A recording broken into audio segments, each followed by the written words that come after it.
नमस्कार दोस्तों, स्वागत है आप लोगों का एएनपी क्लासेस में। मैं आज आप लोगों के लिए एनालिटिक्स वीडियो में लेके आया हूँ लॉकस्ट अटैक इन इंडिया। पहली बात, इस वीडियो को लाने की आवश्यकता क्यों पड़ी? तो 13 से 17 मई और उसके बाद में 20 से 23 मई के बीच में हम लोगों ने एक टिड्डी गैंग का बहुत बड़ा दल हम लोगों ने देखा था, जिसने कि राजस्थान, गुजरात, मध्य प्रदेश, थोड़ा सा हिस्सा हरियाणा का बहुत बड़ा अटैक किया था एग्रीकल्चरल फील्ड्स के ऊपर। वहाँ पर फील्ड्स का बहुत ज़्यादा नुकसान हुआ। हालांकि ये सब नुकसान की भरपाई फ़िलहाल तो बीमा कंपनीज वगैरह और सरकार करने को तैयार हैं, लेकिन प्रोविज़न होता है ऐसे केसेस के अगेंस्ट में भी। आखिरकार ये टिड्डी दल इतना बड़ा आया कैसे? इस टिड्डी दल की हिस्ट्री क्या है अपनी? इनका मतलब बायोलॉजिकल एविडेंसेस क्या हैं कि हमारे यहाँ हिस्टोरिकली भी किस किस तरीके से हुए हैं, जियोग्राफिकली भी क्या क्या इम्पैक्ट्स आए हैं और किस तरीके से हम इनसे बच सकते हैं, ये सभी विषयों पे हम लोग आज चर्चा करेंगे। पहले मैं आप लोगों को बता देता हूँ कि ANP classes by Arpit Nilansh Pandey continuously आपके लिए एनालिटिक्स वीडियो ला रहे हैं। ये वाले वीडियो इसको लाने से पहले मैं बात कर चुका हूँ लेबर लॉ रिफॉर्म्स के ऊपर, ठीक है ना। लेबर लॉ रिफॉर्म्स, आखिरकार इन वीडियो का जो मकसद होता है वो बेसिकली केवल इतना होता है कि जो भी आपकी प्रेजेंट सिनेरियो की जो बड़ी न्यूज़ है, देखिए कोविड वगैरह के ऊपर बनाने का कोई सेंस नहीं है, क्योंकि आप लोगों को खुद ही पता है कि लोगों को काफ़ी ज़्यादा पता है कोविड के बारे में। और जब तक कोई बड़ी रिसर्च या कुछ नहीं आ जाती है तो सिम्टम्स वगैरह अभी तक आपको रटे होने चाहिए।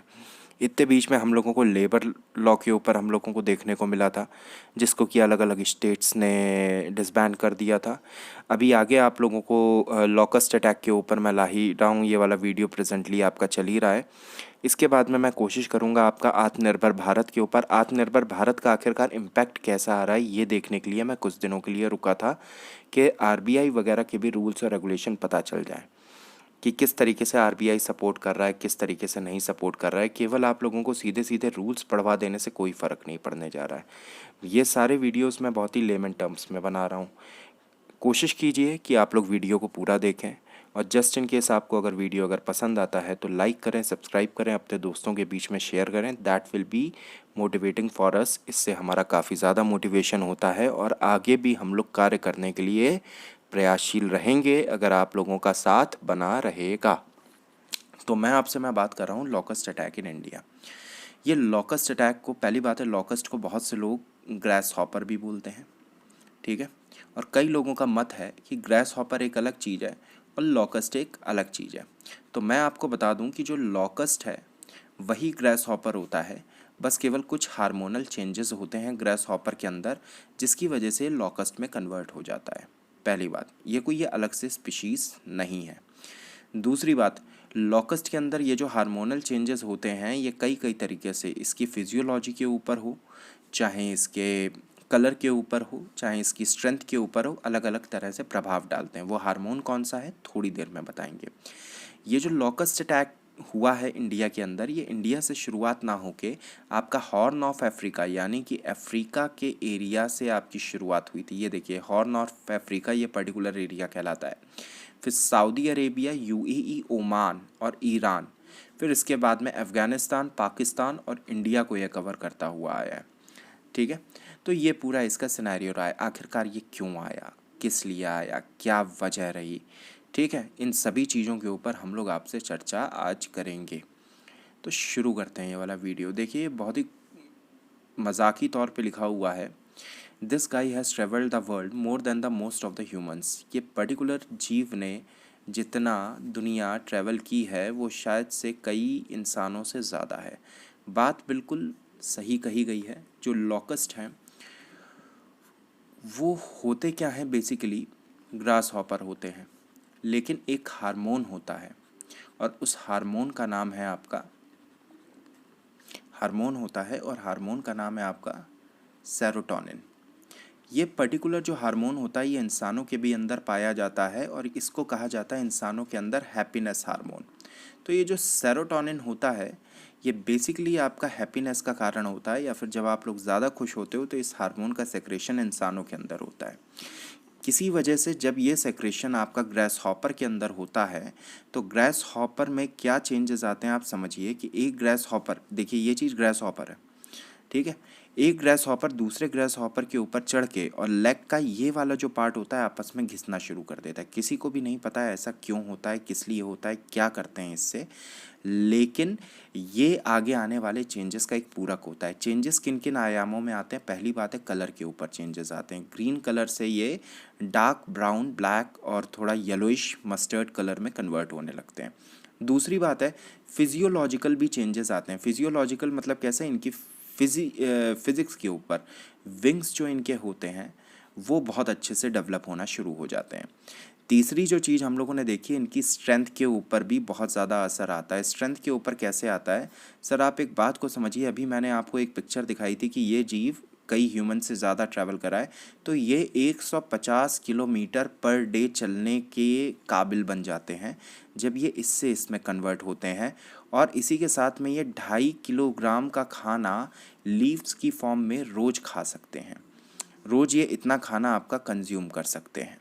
ये इनके अंदर एक बहुत बड़ा चेंज आ जाता है। अब आप खुद ही सोचिए कि अगर मिलियंस ऑफ लॉकस्ट एक फील्ड के ऊपर से गुजरेंगे और वो अपनी फूड खाने की कैपेसिटी के अकॉर्डिंग अगर मैं देखूं तो जितनी देर में इनका झुंड गुजरेगा ना, उतनी देर में ये वाली पूरी फील्ड तबाह हो चुकी होगी, किसी काम की नहीं बची होगी। यही एक बहुत बड़ा रीज़न है जो कि लोग इनसे डरते हैं। अब डरने का जो कार्य है वो आज ही नहीं शुरू हुआ है। पहले मैं बता दूं, ये जो स्पीशीज़ है इसका जो बायोलॉजिकल नेम है वो बहुत आसान है आपके लिए। लॉकस्ट का मतलब आप लिखिए सीधे लॉकस्टा। और ये चलते बहुत ज़्यादा हैं, इधर आप ध्यान दीजिए, ठीक है। चलते बहुत ज़्यादा हैं, तो चलने को हम लोग माइग्रेशन कह सकते हैं, तो माइग्रेटोरी इसे बोल दो, लोकस्टा माइग्रेटोरी, ये इसका बायोलॉजिकल नेम है। अब रिलीजन से इसका क्या रिश्ता है? हमें एंशियंट इजिप्ट में जो टेक्स्ट मिले, अब कुरान जो मिली, उसके बाद में बाइबल जो है, महाभारत जो है, ऐसे ऐसे ग्रंथों के अंदर भी और ऐसे ऐसे टेक्स्ट के अंदर भी हमें लॉकस्ट इन्वेजन के बारे में बातचीत सुनने को मिलती है। कुरान और बाइबल में इसको अलग अलग संदर्भ में कहा गया है कि इसको या तो ईश्वर ने या तो शैतान ने इस्तेमाल किया है इंसानों को दंडित करने के लिए।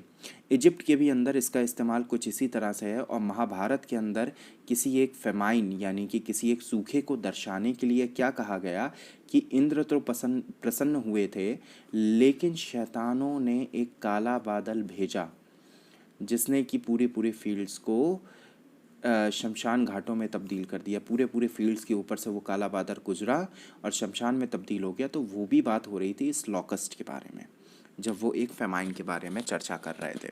तो ये काला बादल जो है, इस डिस्क्रिप्शन को हमें 311 AD के अंदर चाइना में भी देखने को यही सेम डिस्क्रिप्शन दिया गया था। जब ये चाइना में 311 AD में आया था तो 98% जो उस चाइना के उस चाइनीज़ प्रोविंसेस की जो पब्लिक थी, 98% पब्लिक इससे प्रभावित हो गई थी। तो ये बहुत बड़ा नंबर है, इतनी बड़ी पब्लिक का प्रभावित हो जाना, ठीक है। तो ये लॉकस्ट इन्वेजन जो है ये हमारा हिस्टोरिकल भी लगता है बहुत ज़्यादा आपका, एक तरीके से हिस्टोरिकली भी ये बहुत ज़्यादा डोमिनेटिंग है। अब देखिए डिफरेंसेस क्या होते हैं ग्रास हॉपर एक लॉकस्ट में, तो वो मैं बता चुका हूँ। कलर की फॉर्म में होते हैं, फिजियोलॉजी की फॉर्म में होते हैं, स्ट्रेंथ की फॉर्म में होती है। स्ट्रेंथ को दो चीज़ों से आप मेजर करेंगे। खाने की कैपेसिटी इनकी 2.5 किलोग्राम के लीव्स हो जाती है और 150 किलो पर डे इनके चलने की रफ्तार भी हो जाती है। इसी तरीके से फिजियोलॉजिकली अगर देखा जाए तो फिर इनके विंग्स आ जाते हैं। क्लाइमेटिक कंडीशंस इनको कैसी चाहिए होती है ब्रीडिंग करने के लिए? तो देखिए एक बहुत ही शानदार सी मैं बात बताने जा रहा हूँ कि ब्रीडिंग करने के लिए हर ब्रीड को पहले पानी, फिर पानी से कम मॉइस्चर और मॉइस्चर के बाद में हीट चाहिए होता है। यही प्रोसेस होता है। तो अगर अब मैं इसको फिजियोलॉजिकली अगर मैं देखूंगा या फिर मैं इसको ज्योग्राफी के एस्पेक्ट में अगर मैं देखने के लिए मैं चलूँगा, ठीक है, तो यहाँ पर हमें समझना होगा कि पानी का मतलब पहले रेन का मतलब मॉइस्चर का ऐसे रिटेन होती है जब सैंड में आपके रेन या वाटर पार्टिकल्स आपके रह जाते हैं, और हीट यानी कि उसके बाद में हीट आ जाए। तो सीधी सीधी बात है कि मॉइस्चर जहाँ भी होगा आपका, वहाँ पर इनके जो अंडे होते हैं, इनके जो एग्स होते हैं, वो बहुत देर तक आपके सर्वाइव करने में होते हैं। और बाद में जब वो हीट की वजह से वो हैच होते हैं तो हमें बहुत ज़्यादा नंबर में लॉकस्ट देखने को मिलते हैं। लॉकस्ट की एक बहुत ख़ास बात होती है कि ये खुद में ये सॉलिटरी होते हैं, सॉलिटरी, लेकिन ये आपके ग्रेगेरियस में कन्वर्ट हो जाते हैं। अब जानिए कि ये ग्रेगेरियस आखिरकार होता क्या है या फिर इसका मतलब क्या है। ठीक है, सॉलिटरी का मतलब क्या है कि एक लॉकस्ट होता है, हर लॉकस्ट अपने आप में एक अलग रहता है। बेसिकली ग्रास हॉपर के फेज़ में हमें एक ग्रास हॉपर अलग, दूसरा अलग, तीसरा अलग दिखता है। लेकिन जब इनमें इस हार्मोन की वजह से, सेरोटोनिन की वजह से चेंजेस आते हैं, और मैंने अभी अभी समझाया कि जब ये अपने लेग्स का ये वाला पार्ट घिसना शुरू करते हैं तो ये वेव्स करते हैं, या जो भी चीज़ ये जनरेट करते हैं, या फिर ये कोई तरह का ये सिग्नल ये जनरेट करते हैं, जिससे क्या होता है कि लॉकस्ट ढेर सारे इलाके के एक जगह पे आ जाते हैं। और एक जगह पे आने के बाद में फिर ये लोग खाने की तलाश में बढ़ जाते हैं। खाने की तलाश में जब ये बढ़ना शुरू करते हैं तो लॉकस्ट अपने आप में बहुत ही वेटलेस, यानी कि बहुत ही छोटी सी चीज़ है, लेकिन ये जब मिलियंस ऑफ मिलियन जब बनते हैं तो ये हमारे लिए ख़तरनाक होते हैं। तो एक पर्टिकुलर लॉकस्ट को किसी दिशा में बढ़ने के लिए सबसे बड़ी जो सहायता चाहिए होती है वो होती है विंड की। और यहाँ से हम एंटर अब हो जाएंगे ज्योग्राफी के पार्ट में कि आखिरकार विंड किस तरीके से इनकी सहायता करेगी। अब देखिए ज़रा सा, विंड को चलने के लिए विंड आखिरकार इधर से इधर जाए या फिर इधर से इधर जाए, इसके लिए एक बहुत ही बेसिक सा कॉन्सेप्ट होता है डाइपोल का कॉन्सेप्ट। What is dipole? कि एक हिस्सा कुछ और, एक हिस्सा कुछ और, ये डाइपोल होता है। हिस्से में दो अलग अलग पार्ट में जब चेंजेस होंगे तभी मूवमेंट होगा। फॉर एग्जांपल, आप बैठे हुए हो एक्स सिटी में, आपको जॉब मिली है वाई सिटी में, अब आपका क्या होगा? मूवमेंट हो जाएगा वाई सिटी की तरफ। आपका खाना रखा हुआ है एक्स प्लेस पे और आपको भूख लग रही है, लेकिन आप खड़े हो वाई प्लेस पे, तो आप खाने की तरफ अपना मूवमेंट करोगे।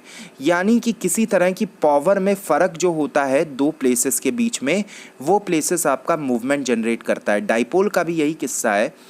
डाइपोल में बेटा क्या होता है कि इंडियन ओशियन का जो एक वेस्टर्न पार्ट होता है, ठीक है, ये देखिए, यह है the triangle of Indian ocean. यहाँ पे इंडिया आ जाता है, यहाँ पे पाकिस्तान, अफ़गानिस्तान, ईरान, देन उस्मान, यमन, सऊदी अरेबिया, उसके बाद में सोमालिया, केनिया, इथोपिया, इस तरीके के। तो ये जो आपका एक सेक्टर है इंडियन ओशियन का, ये जो एक आपका ट्रायंगुलर नेचर है इंडियन ओशियन का, यहाँ पर डाइपोल एक तरीके से बन जाता है। डाइपोल कैसे बनता है कि इंडियन ओशियन का एक हिस्सा वार्म यानी कि गर्म हो जाता है और दूसरा हिस्सा आपका कोल्ड यानी कि थोड़ा सा ठंडा रह जाता है। ठीक है, तो जो वार्म हिस्सा होता है वो आपका डाइपोल बनाने में बहुत ज़्यादा हेल्प करता है। कैसे हेल्प करता है कि जो आपका वार्म हिस्सा है इंडियन ओशियन का, बहुत ध्यान से पढ़िएगा, वो ज़्यादा हीट हो जाता है और ज़्यादा हीट होने की वजह से ये पॉजिटिव बनाता है, यहाँ पे नेगेटिव बन जाता है और यहीं से आपका विंड फ्लो इधर से इधर की तरफ होता है। तो खुद ही बताइए, हवा जब इस तरफ जब बह रही है तो लॉकस्ट को अगर चलना है तो उसे हवा के विरोध में चलने में फ़ायदा होगा या फिर साथ में चलने में? तो आप भी कहोगे सर साथ में चलने में। और साथ किधर आ रहा है? इंडिया की तरफ। और किधर से आ रहा है? आपका बकायदा ये वाला पैटर्न पकड़ के। एक और बात है, लॉकस्ट किस लिए माइग्रेट, किस लिए चल रहा है? खाने की तलाश में। तो वो हमेशा वो एरिया प्रेफर करेगा जो कि लैंड होके गुजरे, ना कि पानी होके गुजरे, क्योंकि पानी के ऊपर फील्ड्स नहीं होंगी। और जानवरों के अंदर ये बहुत ख़ास बात होती है कि वो बहुत आराम से जान जाते हैं। अब ये जब हीट आता है ना, तो बेटा ये जो हीट होता है ना, ये रेनफॉल का भी कारण बनता है, क्योंकि वो विंड का कारण है। और क्लाउड्स के मूवमेंट में क्या ज़रूरत है? विंड्स का। तो हुआ क्या सर कि आपके जो क्लाउड्स का जो मूवमेंट था वो थोड़ा इस तरीके से होना शुरू होता है और काफ़ी एक्सटेंडेड रेनफॉल हो जाती है आपके। एक्सटेंडेड यानी कि काफ़ी ज़्यादा उम्मीद से बढ़ी हुई रेनफॉल हमें दिख जाती है। कौन से सेक्शन में? West Asia, Oman, Somalia, Sudan, Yemen, Ethiopia, ये जो सेक्टर है यहाँ पे काफ़ी ज़्यादा हमें एक्सटेंडेड रेनफॉल हमें देखने को मिलती है। अब एक्सटेंडेड रेनफॉल अगर देखने को मिलेगी तो इन प्लेसेस पे अगर लॉकस्ट ने अगर ब्रीडिंग अगर की होगी तो सर ये ब्रीडिंग आपकी काफ़ी ज़्यादा बढ़ जाएगी इस जगह पे। एक्स की जो हैचिंग होगी, ये बात ध्यान रखिएगा कि जब एक ग्रास हॉपर लॉकस्ट में कन्वर्ट होता है तो उसकी ब्रीडिंग एबिलिटी पे भी फ़र्क आ जाता है। और यहाँ पर आपके ब्रीडिंग के लिए कंडीशंस बहुत ज़्यादा अच्छी हैं। क्यों? सोमालिया, केनिया, इथोपिया, ये जो आपका सूडान, ये जो आपका जो रीजन हो गया, ये बेसिकली ये डेजर्ट रीजन है। और यहाँ पर जैसे ही आपका रेनफॉल होगी वैसे ही यहाँ की सैंड मॉइस्चर को रिटेन करेगी, और मॉइस्चर को रिटेन की वजह से एग्स को एक तरीके का नरिशमेंट मिलना शुरू होता है। उसके बाद में थोड़ी भी जैसे ही हीट पड़ती है तो एग्स को आसानी से हैच होने में मदद हो जाती है, जिसकी वजह से एक जगह पे बहुत ज़्यादा लॉकस्ट एक बार में निकल आते हैं। दैट्स वाई इन लॉकस्ट को कहा जाता है डेजर्ट लॉकस्ट। ठीक है।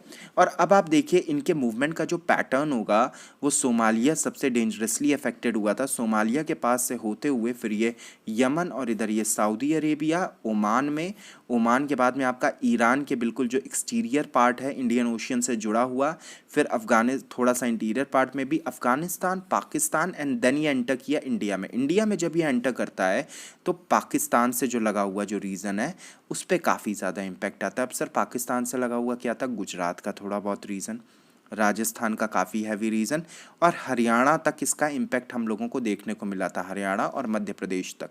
तो ये तो हम लोगों को 13 से 19 और 20 से 26 के बीच में हमें देखने को मिल गया था।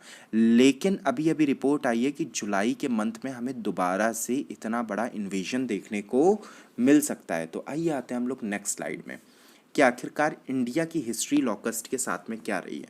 तो हम लोग इंडिया की ही हिस्ट्री नहीं शुरू करते हैं, हम लोग पहले वर्ल्ड हिस्ट्री से शुरू करते हैं। ठीक है। वर्ल्ड हिस्ट्री में अगर मैं बहुत ही माइथोलॉजिकल टाइम पे अगर मैं पहुंच जाऊं तो फिर मैंने आप लोगों को बताया कि कुरान हो गया, बाइबल हो गया, फिर महाभारत हो गया, यहाँ पर लॉकस्ट के बारे में चर्चा हुई है। इसके बाद में होमर का एक महाकाव्य था जिसका नाम है इलियाड। ठीक है। इलियाड के भी अंदर आपके गॉड्स की बात हुई थी, तो वहाँ पर भी हमें लॉकस्ट के इन्वेजन की चर्चा देखने को मिलती है। ये दो प्लेसेस पे हमें बहुत ही माइथोलॉजिकल टाइम इसको कहा जाएगा, जब माइथोलॉजिकल टाइम को एक्सप्लेन किया जा रहा है, ये उस समय की बात है। लेकिन यहाँ पे अब हम लोग आते हैं 311 AD में। तब चाइना नहीं था, प्रोविंसेस थे। ठीक है। और इन्हीं प्रोविंसेस में कहा जाता है 311 AD में इतना बड़ा हब आया था लॉकस्ट के इन्वेजन का, इतने डिवास्टेटिंग इसके कॉन्सिक्वेंसेस थे कि 98% पॉपुलेशन जो थी वो इससे अफेक्ट हो गई थी। तो सोचिए कितना बड़ा लॉकस्ट का इन्वेजन हुआ होगा। ठीक है।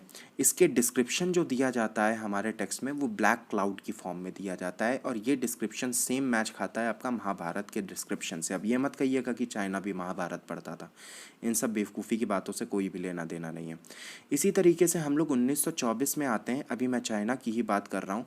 1924 के अंदर हमें टेक्स्ट में पता चलता है कि 173 इन्वेजन हुए थे चाइना के अंदर में, 173 आउटब्रेक थे। तो सोचिए एग्रीकल्चर की क्या कंडीशन रही होगी। दैट्स वाई 1950 तक चाइना हमसे भी ख़राब स्टेज में था, हम तो आज़ादी पा रहे थे। और इवन 1990 तक इंडिया और चाइना का जो डेवलपमेंट रेट था वो बिल्कुल सेम था, कंडीशंस बिल्कुल सेम थी। 1990 के बाद के जो चेंजेस थे बेसिकली जो जिंगपिंग, मैं डेन की बात कर रहा हूँ, मैं अभी वाले मैं शायद जिंगपिंग की मैं नहीं बात कर रहा हूँ, मैं आपसे डेन की मैं बात कर रहा हूँ। तो जब सत्ता में आते हैं तो वहाँ पर आफ्टर 1990s जो चेंजेस आते हैं उसने चाइना को बहुत ज़्यादा बढ़ा दिया। तो चाइना में 1924 में 173 आउटब्रेक देखने को मिलते हैं। एक और आप समझिए कि यूएसए के अंदर रॉकी माउंटेन जो है वहाँ पर लॉकस्ट के बहुत ज़्यादा कंडीशन है। कैसे? विंड की डायरेक्शन ने जहाँ आपको रेनफॉल अवेलेबल कराई, तो रॉकी माउंटेन खुद से कैसा एरिया है? थोड़ा सा डेजर्ट सा एरिया है और ऊबड़ खाबड़ है, यानी कि एग को ले करने के लिए बहुत ही प्रोमिनेंट जगह है। तो रॉकी माउंटेन में एक टाइम पे 510,000 किलोमीटर स्क्वायर के एरिया को पूरा लॉकस्ट ने कवर करके रखा हुआ था। ये एरिया आप समझ लीजिए पूरे स्टेट ऑफ कैलिफोर्निया के बराबर है। ठीक है। कैलिफोर्निया के स्टेट के बराबर केवल लॉकस्ट देखने को मिल गए थे। लेकिन बड़ी ही मिथ है एक तरीके का, ये मिथ था लोगों को कि मतलब जैसे गॉड ने साथ दिया, तो अचानक से देखा क्या गया कि रॉकी माउंटेन के एरिया में सारे लॉकस्ट हमें थोड़े टाइम बाद में डेड मिले या फिर बिल्कुल ही गायब हो गए।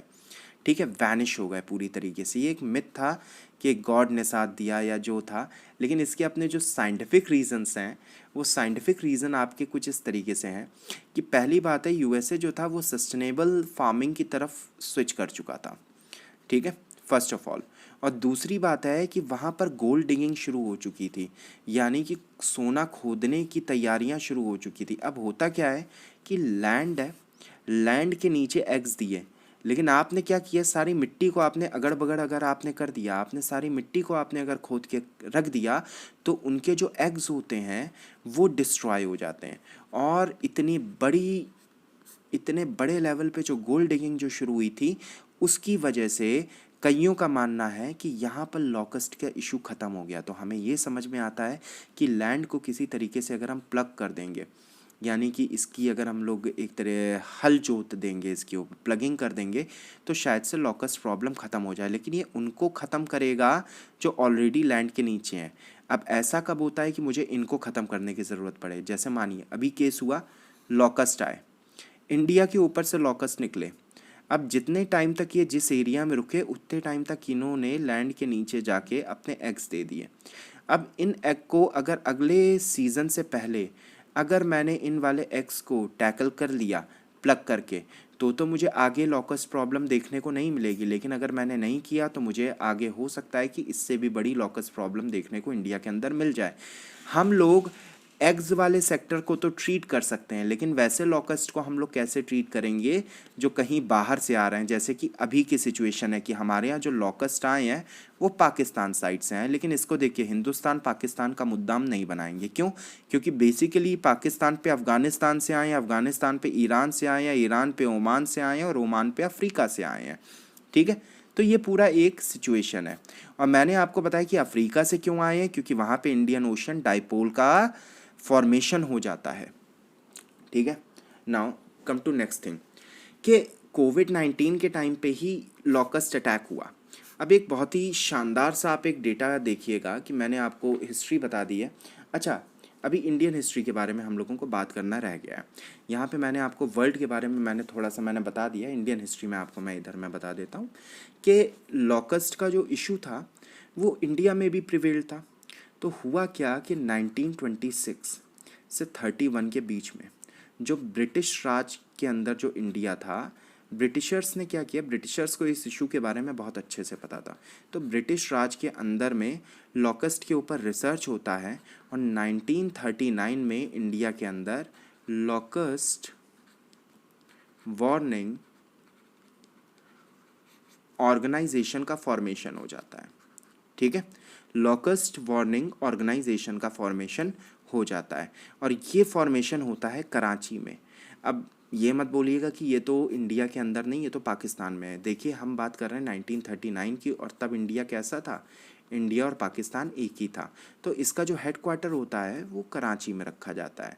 जब आपका ये डिवाइड होता है इंडिया दो पार्ट्स में, ठीक है, तो 1950 में इसका इंडिया के अंदर एक सेंटर इस्टेब्लिश होता है eight Jodhpur.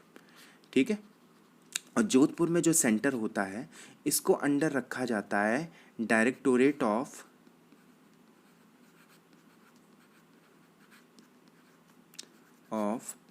Plant protection. Directorate of plant protection के अंतर्गत इसको रखा जाता है जोधपुर में। हाँ, जोधपुर का जो आपका हेड क्वार्टर है। तो अब आज़ाद भारत की बात करते हैं कि 1964 से पहले अक्सर हमें लॉकस्ट अटैक देखने को मिलते थे, लेकिन डेटा जो हम लोगों ने टैली करवाया 1964 से 1997 तक अप्रॉक्सीमेटली 13 बड़े लॉकस्ट के हमें प्लेग देखने को मिले।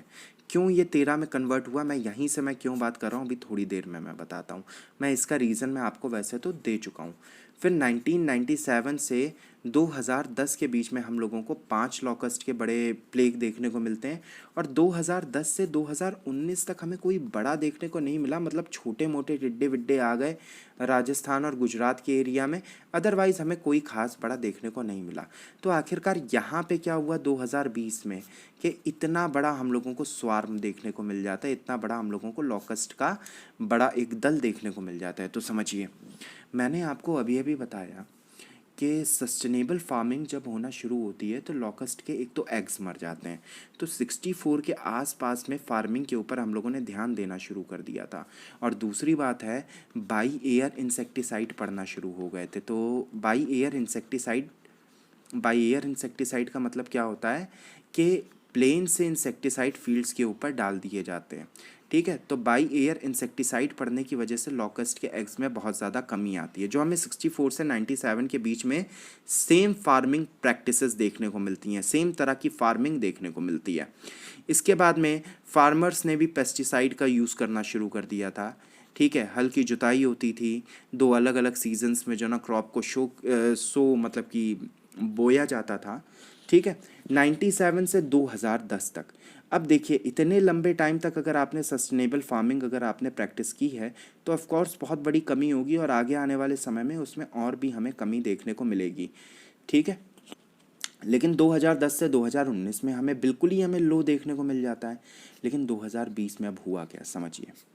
कोविड की वजह से फर्स्ट ऑफ ऑल जो हमारा जियोमॉर्फोलॉजिकल जो सेंटर था, उसने पहली बात है डाइपोल के ऊपर ध्यान नहीं दिया। और ध्यान देखिए, अगर गवर्नमेंट को अगर बताया भी होगा तो भी गवर्नमेंट उस समय कोविड जैसे बड़े इकोनॉमिकल हो गया और पब्लिक लेवल पे हो गया, इतने बड़े एपिडेमिक से, एपिडेमिक क्या कहे, दिस इज़ पैंडमिक। ठीक है, पैंडमिक से जो ना गुजर रही थी। दूसरी बात है कि इंडिया के अंदर हो या फिर ये वाला पूरा का पूरा जो रीज़न हो, वहाँ पर पहली बात है डाइपोल मूवमेंट की बात हो गई, जिसकी वजह से कि हमें जगह जगह पे हमें साइक्लोन्स हो गए, एम्फान हो गए। अम्फान जो हो गया वो इसी साइक्लोन, वो इसी डाइपोल का तो एक रीज़न है। ठीक है, ये अम्फान जो हो गया, जो अभी जो साइक्लोन आया है या फिर अभी जो निसर्गा जो आया हुआ है, वो इसी का ही आपका एक तरीके से पार्ट है, ये डाइपोल मूवमेंट का ही पार्ट है। दूसरी बात हो गई कि बाई एयर इंसेक्टिसाइड शायद से डाले नहीं गए, और ये बाई एयर इंसेक्टिसाइड में इंडिया की गलती नहीं है, क्योंकि लॉकस्ट इंडिया से नहीं डेवलप हुआ है। लॉकस्ट जो डेवलप हुआ है वो अफ्रीका से हुआ है, और अफ्रीका जब इंसेक्टिसाइड और पेस्टिसाइड वगैरह इन सब का जब करता है तो बेसिकली उसको जो डोनेशन में मिलता है बाकी की कंट्रीज से, यानी कि बाकी की कंट्रीज इस चीज़ के ऊपर भी, क्योंकि ये देखिए ये एक पैन इंडिया इशू था। यूएसए हो गया, फ्रांस हो गया, जगह जगह से जो भी डोनेशंस मिलते हैं इंसेक्टिसाइड पैसे, जो भी हेल्प आउट होता है अफ्रीका को, तो वो अपने यहाँ लॉकस्ट की प्रॉब्लम को ट्रीट करता था, जो कि वो ट्रीट नहीं कर पाया है शायद से, या फिर जो भी उसके जो फंड्स हों, चाहे जो भी रीज़न हो, उसमें कुछ कमी रही होगी। तो ये इंसेक्टिसाइड और पेस्टिसाइड की अनअवेलेबिलिटी भी थी एक रीज़न। ठीक है, ये तो बहुत बड़े रीज़न थे जिसकी वजह से कि हमारे यहाँ आया। ठीक है, और अब सर्च तो आप लोगों को पता ही है कि अब डाइपोल अगर हुआ है तो पहली बात है अम्फान, और दूसरी बात है रेनफॉल वो भी ज़्यादा हो गया। ठीक है, अब समझिए कि इंडिया में ये तो कंडीशन है कि इन वजहों से आया, ये इसकी हिस्ट्री थी, ये इसका प्रेजेंट है। जून के महीने में राबी की सोइंग होगी, राबी क्रॉप बोए जाएंगे। पहली बात है उस पे इम्पैक्ट आ सकता है, क्योंकि अभी ये हमारे यहाँ नवंबर तक लॉकस्ट आना बाकी है। ये आता रहेगा, ये इसकी वेव आती रहती है, पहले एक वेव आई, फिर दूसरी वेव आई, फिर तीसरी वेव आई। और जून के महीने में इंडिया में भी जो फाइन रेनफॉल है, बहुत ही अच्छा रेनफॉल हो रहा है, तो यानी कि वाला प्रॉब्लम प्रिवेल करेगा, मॉइस्चर रिटेंशन रहेगा। आप ऐसे बस समझिए कि सोमालिया में फेब में 2020 को इमरजेंसी घोषित की गई थी, और पाकिस्तान ने अप्रैल 2020 में इमरजेंसी घोषित की। लेकिन 2020 फेब को ही अगर इंडिया पे अगर पता चलता तो इंडिया पहले से उसके लिए ट्रीटमेंट करवा सकता था, या फिर इंडिया को हेल्प पहुंचा सकता था। यानी कि यहाँ पे लैक ऑफ इंफॉर्मेशन भी एक कारण रहा। ये इंफॉर्मेशन क्या है, इंडिया देखिए, जब हम लोग जियोग्राफिकल इन्फॉर्मेशन की बात करते हैं तो कभी भी ऐसा नहीं पॉसिबल होता है कि अकेले इंडिया सारी इन्फॉर्मेशन को इकट्ठा कर ले। अलग अलग नेशंस के साथ में हमारी ट्रीटी होती है, अलग अलग नेशंस के साथ में हमारे एमओयूज साइन होते हैं, जहाँ पर कि हम लोग डील करते हैं कि हम आपके देश की इन्फॉर्मेशन जियोग्राफिकली कोई भी अगर ऐसी सिचुएशन पैदा होती है तो वो आप हम लोगों को बताएंगे for the sake of humanity. ठीक है, तो यहाँ पे कई बार दूसरे नेशंस की भी साइड से प्रॉब्लम हो जाती है। और ये वाला अगर सोमालिया में जिस टाइम पे इमरजेंसी घोषित हुई थी, उसी टाइम पे ही अगर हम लोगों को भी अगर पता चल जाता या फिर हम लोगों को इत्तला दे दी जाती तो शायद से इंडिया में इससे बचा जा सकता था। इस टाइम पे है क्या कि कोविड से भी हम लोग बिल्कुल एक्सट्रीम लेवल पे जूझ रहे हैं, और अब ये जून और जुलाई के महीने में लॉकस्ट अटैक आएगा, तो एक तरीके से फार्मिंग की पूरी तरह से इंडिया के अंदर बैकबोन टूट जाने की नौबत है। ठीक है, और फार्मिंग के जैसे ही बैकबोन टूटेगी वहाँ पे इंश्योरेंस कंपनी भी तुरंत बैकफुट पे आ जाएंगी, और गवर्नमेंट के जो फंड्स हैं वो बजाय कोविड के दूसरे सेक्टर में लगना शुरू हो जाएंगे। तो आत्मनिर्भर भारत में भी हमारे बहुत बड़ी दिक्कत आ सकती है, क्योंकि रॉ मटेरियल की अनअवेलेबिलिटी भी एक बहुत बड़ा कारण बन के हमारे सामने आ सकती है। So these are the repercussions. अब इंडिया और पाकिस्तान, मैंने बताया कि पाकिस्तान जो है उसके पास में कराची का सेंटर है, इंडिया जो है उसके पास में जोधपुर का सेंटर है सर। तो इंडिया और पाकिस्तान को साथ में मिलके ही काम करना होगा कि पाकिस्तान को जैसे ही इन्फॉर्मेशन मिलती है ईरान वगैरह से, तो उसको ये इन्फॉर्मेशन हर कंडीशन में आपका शेयर करनी होगी। दूसरी बात है, इंडिया जो है वो सबसे ज़्यादा इन्फ्लुएंशियल है, और सबसे ज़्यादा इंसेक्टिसाइड हो गए या फिर पेस्टिसाइड हो गए, ये जो है ये इंडिया के पास है। तो इंडिया को इस समय countries like Iran, Pakistan, Afghanistan, even Africa, ऐसी कंट्रीज़ में इसको इंसेक्टिसाइड और पेस्टिसाइड तुरंत भेजने चाहिए। ये इंडिया इनकी कोई मदद नहीं कर रहा है। देखिए, हर एक चीज़ मदद नहीं होती है, ये मदद इस तरीके से है कि ये चीज़ घूम के इंडिया पे नहीं आना चाहिए। और सबसे बात है, India has to coordinate the locust control operation.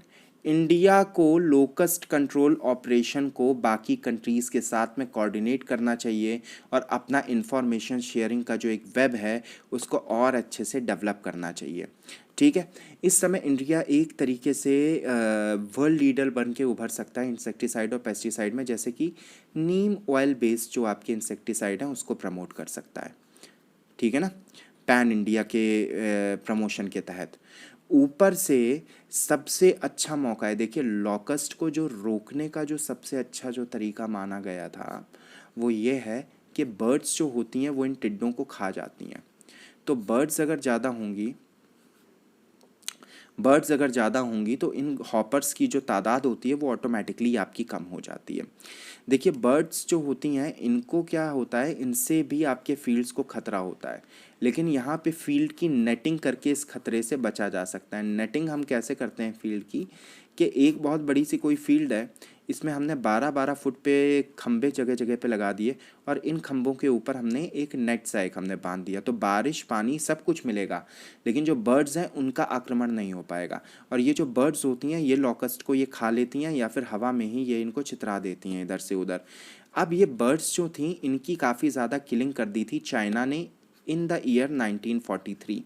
और चाइना ने जब 1943 में बर्ड्स की बहुत ज़्यादा किलिंग कर दी थी, तो वहाँ पे जब लोकस्ट का इन्वेजन हुआ था तो चाइना ने एक बात डिड्यूस की कि हमेशा से ज़्यादा था, क्योंकि वहाँ पे स्पैरो को बहुत बड़ी तादाद में मारा गया था, और स्पैरो को मारने की वजह से लोकस्ट जो थे उनकी तादाद बहुत ज़्यादा बढ़ चुकी थी, जिसकी चाइना को बहुत बड़ी फ़ीस भरनी पड़ी थी। फिर चाइना ने इससे बचने के लिए क्या किया, अपनी डक आर्मी बनाई। डक आर्मी एक जो टर्म यूज़ होता है वो केवल डक्स के लिए नहीं होता है, मतलब इसके अंदर आपके पिग्स भी आते हैं जो लोकस्ट को जो खा जाते हैं, इसके बाद में आपके स्नेक आते हैं, सांप भी लोकस्ट खा लेते हैं, टोड आते हैं जो कि फ्रॉग का ही एक वर्जन होता है, ठीक है, मेढक जैसा ही दिखता है, और बीटल्स आते हैं। बीटल मतलब कीड़े होते हैं वो ज़मीन में चलने वाले, रंग बिरंगे भी होते हैं। ठीक है, तो ये बीटल्स आते हैं, ये सब क्या करते हैं, ये सब इस लॉकस्ट को खा लेते हैं, और ऊपर से जो डक्स हो गई या फिर अलग अलग तरह की जो बर्ड हो गई वो होते हैं। तो चाइना ने इन सब को उठा के प्रमोट किया था फील्ड में, कि फील्ड के आसपास इन सब चीज़ों को थोड़ा सा प्रमोट दो। हालांकि स्नेक का जहर है निकालना ये सब चाइना में, बहरहाल जो स्नेक का जो वेनम होता है वो आपका मेडिसिन में भी यूज़ होता है। देखिए, वेनम और पॉइज़न में एक फ़र्क है। पॉइज़न जो होता है वो मार देता है, वेनम जो होता है वो मार भी सकता है और आपको जीवन दान भी दे सकता है, डिपेंड ये करता है आप उसका इस्तेमाल कैसे करोगे। तो वेनम शब्द इस्तेमाल होता है कुछ एक पर्टिकुलर स्पीशीज़ के लिए, स्नेक उनमें से एक है। और चाइना के अंदर दवाइयों में स्नेक का जो वेनम होता है वो काफ़ी ज़्यादा यूज़ होता है, तो स्नेक के एक से ज़्यादा वहाँ पर यूजेज है। ऊपर से आपको तो पता ही है कि जितने भी मैंने नाम लिखे हैं वो सब चाइनीज़ खा भी लेते हैं, तो उनके लिए उस तरीके का भी है।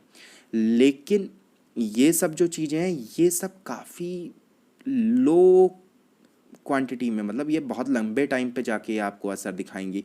लो क्वांटिटी में कैसा, आप चाहें कि 1 ईयर के अंदर असर आ जाए, तो ऐसा नहीं है। आप इनको लंबे टाइम तक जब आप प्रिवेल करते हो तो आपको 10 साल बाद में आपको एहसास होता है कि हाँ भाई अब सब कम हो चुका है। अभी प्रेजेंट टाइम क्या है, इंसेक्टिसाइड का, ठीक है। इंसेक्टिसाइड को आप जो है ना ज़्यादा से ज़्यादा प्रमोट करें, लेकिन ये जो इंसेक्टिसाइड है ना, ये भी टेम्परेरी सोल्यूशन होता है। मैं आपको 2 केस मैं बताता हूँ, और ये 2 केस आपको बेसिकली याद भी रखने हैं थोड़े से, ठीक है। अब लोकस्ट अटैक से लड़ाई अब कैसे होगी, तो देखिए हम लोगों ने इसको कंट्रोल करने के लिए जो शुरुआत होती है, शुरुआत की जो हिस्ट्री है कंट्रोल की, वो 1950 से सर आपकी शुरू होती है। 1950 में ऑर्गेनोक्लोराइड डाइल्ड्रियम करके एक आपका केमिकल था, ORGANOCHLORIDE,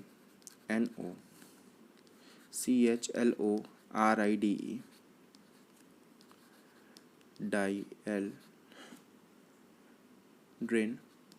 ये जो बेसिकली जो आपका केमिकल था, ठीक है, ये यूज़ होता था एज एन इंसेक्टिसाइड, ठीक है, वेस्टर्न कंट्रीज़ में। लेकिन इसको रोका गया क्योंकि ये क्या हो रहा था, फूड चेन में आपकी जो एक फूड चेन होती है उसके अंदर ये आपका एक्यूमुलेट हो रहा था। एक्यूमुलेट होने का सेंस क्या हो जाता है अब इधर, कि मानिए कि लोकस्ट ने खाया, पहले लोकस्ट को उठा के अब एक फ्रॉग ने खा लिया, फ्रॉग को उठा के स्नेक ने खा लिया, स्नेक को फिर उठा के पीकॉक ने खा लिया, पीकॉक को उठा के फॉक्स ने खा लिया, और फॉक्स को उठा के फिर आपका टाइगर या फिर चीता ईता ने खा लिया।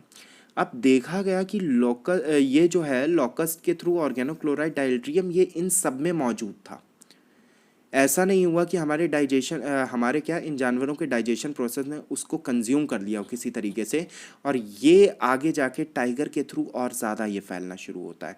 यानी कि ये कहीं नहीं जा रहा है, ये हमारे फूड चेन में ही ये प्रिवेल करता रहेगा, ठीक है। दूसरा एक तरीका क्या शुरू होता है, स्प्रे किया गया था पेस्टिसाइड को एयरप्लेन के थ्रू, लेकिन इससे भी यही तरीका है कि 2-3 साल बाद में आपको दिखना शुरू हो जाता है फ़र्क। तीसरा तरीका क्या हुआ था कि एक बायोलॉजिकल पेस्टिसाइड आया था। बायोलॉजिकल पेस्टिसाइड क्या होता है कि ये केमिकल नहीं होता है, ये एक तरीके का सर आपका बायोलॉजिकल कोई कंपाउंड्स हो जाते हैं, यानी कि आपने खुद जानवरों से लिए हैं, या फिर जो आपके बैक्टीरिया वगैरह हो जाते हैं उनके ऊपर टेस्टिंग करके वाला बनाया जाता है। इसका नाम था मेटारीजियम आर्किडियम।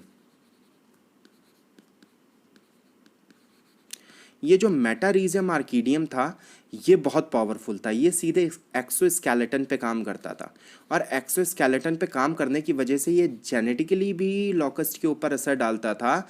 और ये ऐसा नहीं कि केवल ये एक जनरेशन को मारता था, ये फर्दर जनरेशन में भी ये काफ़ी ज़्यादा असर दिखाता था। लेकिन तंजानिया में जब इसका यूज़ होता है तो ये हमें देखने को मिलता है कि जो मरे हुए जो लॉकस्ट वगैरह थे, जो बाद में हमें हिपोपोटामस के अंदर ये सेम देखने को मिला था कंपाउंड, और हमें वो डेड हिपोपोटामस के अंदर ये वाला कंपाउंड देखने को मिलता है।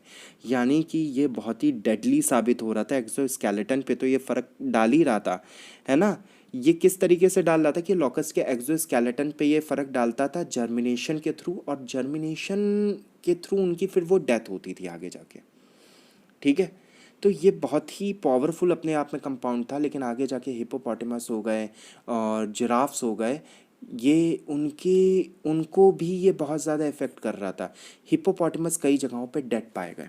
अब हम लोगों ने वहाँ पे रिसेंटली माना गया कि शायद से इस वाले कंपाउंड की वजह से डेड हो रहे हैं, लेकिन बाद में जो रिसर्च होती है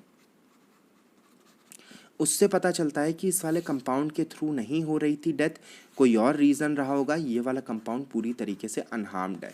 मैंने आपको पूरी इन्फॉर्मेशन इस पर्टिकुलर कंपाउंड से रिलेटेड दे दी है। ये वाला कंपाउंड बहुत ही इंपॉर्टेंट है, ये आपसे इन द फ्यूचर पूछा जा सकता है in the form of question. अब आप देखिए पाकिस्तान ने एक बहुत ही इंटरेस्टिंग काम किया। पाकिस्तान ने क्या कहा, अपने आके फार्मर से कहा कि तुम्हारी फसलें बर्बाद हो गई हैं, एक काम करो तुम हमारे पास में लाके लॉकस्ट बेच दो। और गवर्नमेंट क्या कर रही है कि इस लॉकस्ट को उठा के हैन पालने वालों को, जो लोग पॉटरी की फार्मिंग कर रहे हैं, ठीक है। हैन की एग्स के लिए जो लोग फार्मिंग करते हैं, तो ये हैन के लिए क्या है, फूड का काम करते हैं लॉकस्ट, मरे हुए। तो ये फार्मरों से हैन का फूड के तौर पे लॉकस्ट को, मरे हुए लॉकस्ट को खरीद रही है, जिसके सहारे फार्मर को इनकम हो रही है। ठीक है। तो ये बहुत ही इनोवेटिव मैनर था किस तरीके से पाकिस्तान ने इस सिचुएशन से डील किया है, which is a good thing. हमेशा गाली देने से काम नहीं चलेगा। फार्मर्स भी इनको कैसे पकड़ रहे हैं, बड़ी बड़ी चद्दरें लेकर लॉकस्ट का जिस समय इन्वेजन होता है उस समय भागते हैं, और पता चलता है कि पूरी बेडशीट के अंदर में पूरे आपके लॉकस्ट भरे हुए हैं, या पूरे जाल के अंदर में आपके लॉकस्ट भरे हुए हैं, और हैन को फूड मिल रहा है। तो वहाँ पे अभी अभी सडनली देखा गया है कि जो पोल्ट्री है, पोल्ट्री फार्मिंग को बहुत ज़्यादा बढ़ावा मिल रहा है इस टाइम पीरियड में पाकिस्तान के अंदर। और उसके लिए फ़ूड कहाँ से अवेलेबल हो रहा है, कुछ अलग से फ़ूड नहीं अवेलेबल कराना है, बहुत ही न्यूट्रिशियस फूड है ये लॉकस्ट। ये आपका चाइना के अंदर लॉकस्ट को खाया भी जाता है। ठीक है, not a good thing, but still China के अंदर लॉकस्ट को खाया भी जाता है। आई होप आपको ये वाला सेशन पसंद आया होगा, और अगर आपको ये वाला सेशन पसंद आया है तो प्लीज़ लाइक कीजिएगा, सब्सक्राइब कीजिएगा चैनल को। और इससे ज़्यादा कोई इन्फॉर्मेशन किसी भी न्यूज़पेपर में नहीं थी, कहीं पे कुछ भी नहीं थी। 10वीं आर्टिकल पढ़ने के बाद में ये हिस्सा मैं कंपाइल में कर पाया हूँ, which take lots and lots of efforts. तो इस वाले एफर्ट को थोड़ा सा अप्रिशिएट कीजिएगा कमेंट बॉक्स में, सब्सक्रिप्शन के द्वारा, हो सके तो शेयर भी कीजिएगा। आज के लिए इतना ही, थैंक यू।